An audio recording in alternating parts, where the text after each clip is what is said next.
Oh, did I scare you? Sorry about that.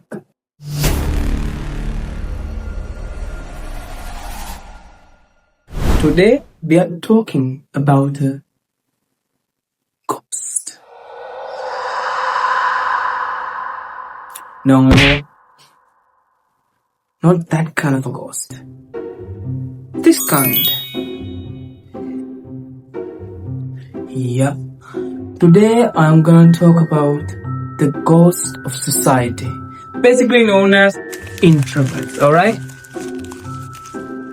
What are these fascinating creatures, or humans, that we describe as introverts?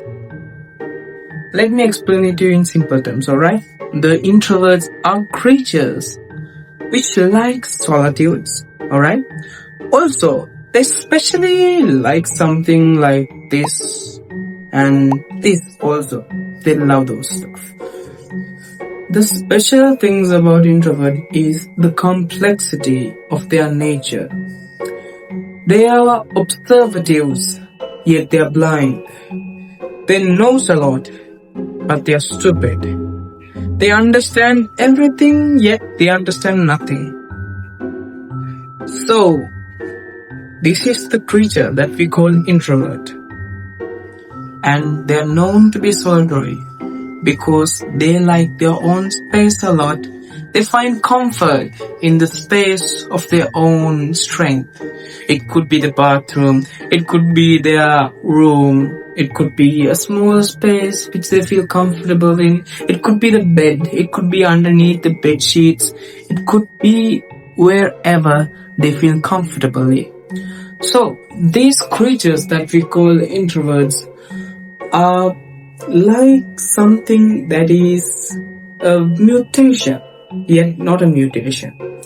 If I were to explain it to you in another subtle way, it is like a herd of elephants running in the same direction, yet there is a one little cub who is running in the opposite direction.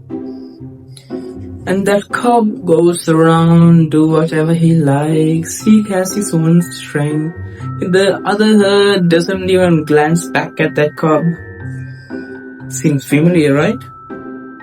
So, what if I tell you that everything that I just told you was a lie? Would you believe me? Who would you believe me, right? I just explained everything, you should believe it. But not exactly. The reason is because imagine an eagle who have a very strong build and can perform at high altitudes and very strong nonetheless, alright? And imagine another bird, for example, let's say a mockingbird or any kind of a little bird. Just imagine a small kind, a wood chipper, anything like that. And these birds are adapted to different environments, alright? But as we say, all birds should be able to fly. Yes, the eagle can fly, the small birds can fly as well. But the flight pattern is different. Do you understand it yet? The thing I'm saying is, the eagle, it must fly very high because it has to catch its prey, because it is hunting from up there. Eagle eyes. And the small birds have their own strength. The things that eagle can't do, let's say, can an eagle go through small narrow passages? Can they hide in branches? Can they go and hide in a pile of leaves? Can they do that? I haven't seen a eagle do that ever in my life yet. So, can they do that? That's the question.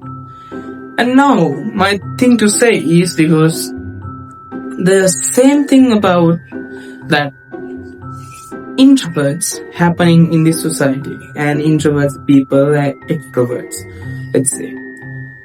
These people or these humans, they have a standard in society.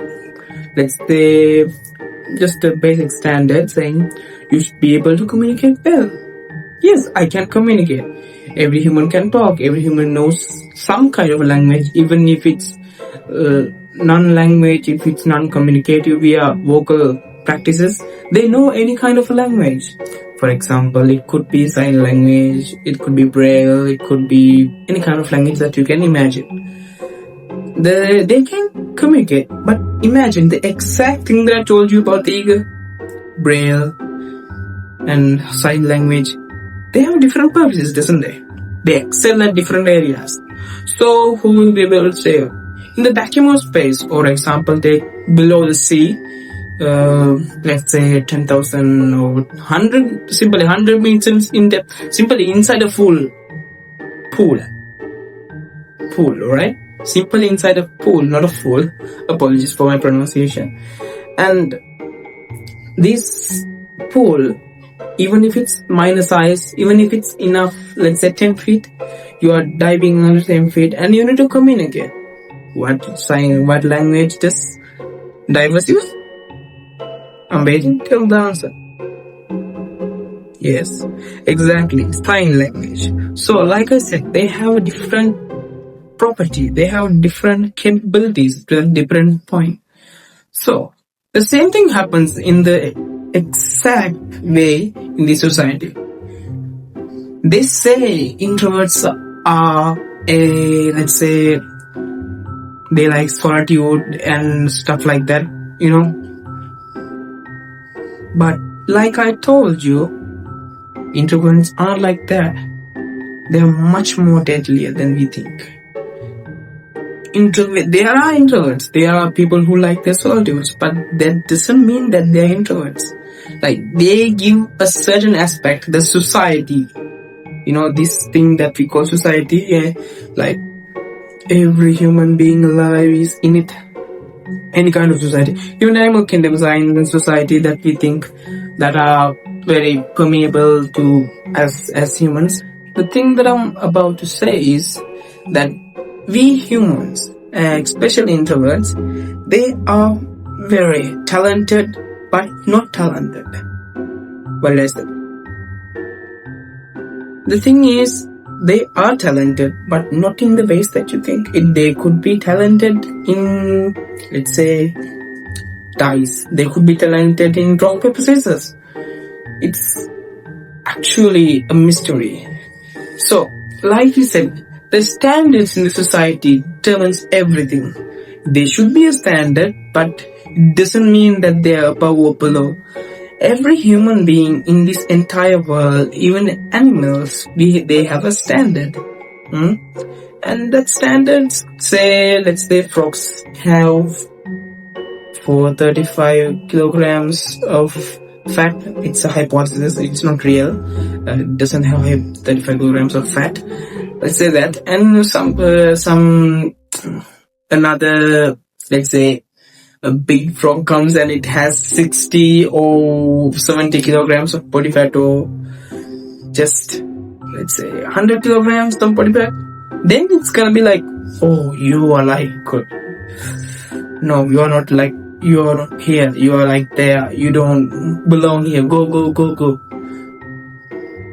But the thing is, with time, that standards become lower, because we humans evolve, animals evolve continuously, progressively, every 1,000 years, every 100 years, every 10 years, they adapt.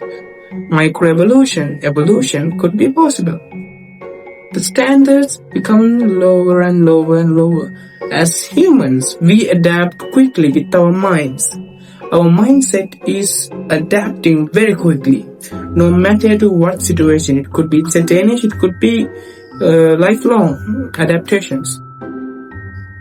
Humans, now, best example is when the past and the present make standards. Just think about it, alright? With that, I'll tell you a small thing, alright? A frog never thrives in deep water. It thrives in shallow water, like swamps. Think about it. Alright? Now you go do whatever you wanna do. You go eat, or if it's night there, you go sleep. make sure sleep is important. So I hope you will have a very wonderful day. Please subscribe. I'll bring more content like this in the future. Hopefully I'll be able to. So bye bye. Have a great day.